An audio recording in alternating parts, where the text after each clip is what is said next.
So, what's going on with Helldivers 2 right now? And if you actually look on the market, it appears that a lot of the folk who have enjoyed Helldivers because of its fan based nature are more than likely going to be setting their sights on Space Marine 2. Now, both games, to me, they share a very interesting, pathway in terms of the IPs. However, the Warhammer, name and brand and Space Marine series are actually, quite established. I mean, it's a big, huge ecosystem. I think this brings into question for PlayStation, what is a game like Killzone? So apparently, I remember that PlayStation actually has a good number of FPSs, a good number of shooters. And in light of the new conversation of their boss saying that they don't really have a lot of established IPs that they've built from ground, it leads me to ask them, why is this game not in some development pipeline? I think PlayStation, with their marketing prowess, can actually push a game like this in order for them to be able to get what I think is some really, really important buzz around a game and also deliver multiplayer at the end of the day. Another thing too that plagues PlayStation as well is they're, keeping their ecosystem somewhat locked down and expect some kind of, success from making these games when honestly, in reality, if you're going to make a game that has a multiplayer aspect to it, I don't know how exclusivity can really always help you in that regard. Sure, Helldivers 2 did well because the exclusivity, was not necessarily something that was a big deterrent in terms of the way PC came in and kind of like carried this game. But if they were to bring out another game like, say, Marathon, even though this game is going to be multi-platform, it faces a challenge of basically appealing to an audience of some kind that's going to be heavy in terms of, putting money down to buy a game. Whereas Killzone is one where, believe it or not, the game is just so well enjoyed and so well loved. And being emulated on PC is something that the game has actually had to, in a sense, enjoy. I mean, players are basically able to play this game, even though the, PS3 days was when this game was actually a thing, in a sense.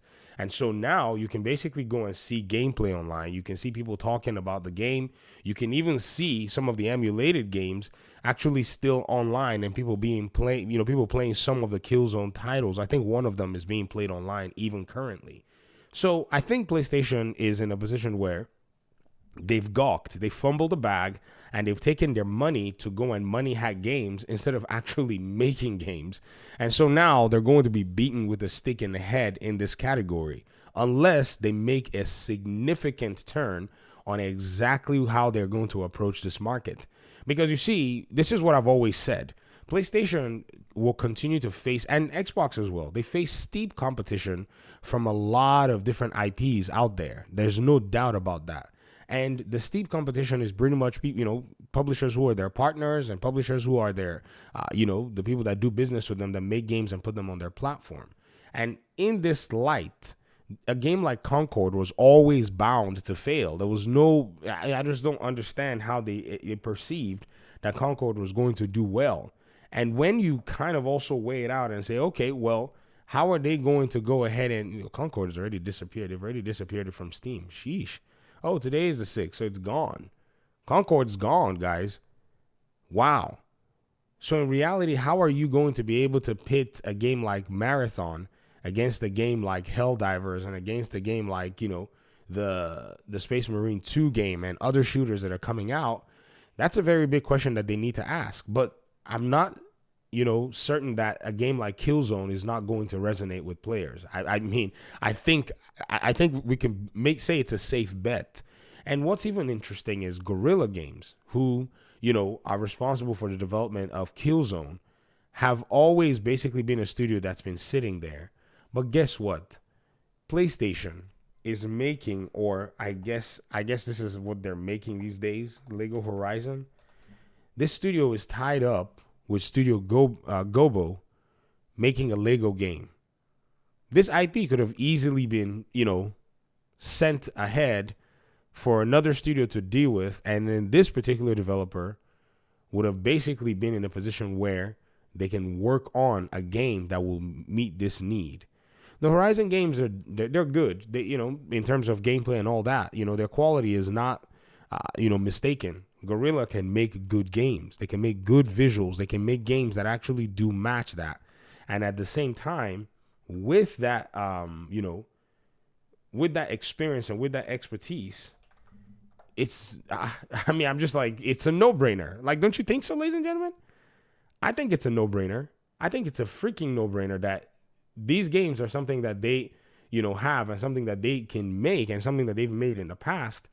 And somewhere, somehow, we're not really seeing them actually take the reins to actually bring a game like KillZone to, PlayStation at this moment in time. It looks like it's been shelved or it's been buried or something.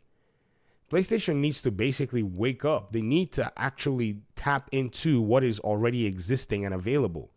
And what's crazy about KillZone is not like, oh, the development studio got closed and then they're gone. They got the game files. They got everything probably sitting in servers inside of those buildings. And these could be tapped to make a game that their own player base, their own audience has been asking for a long time.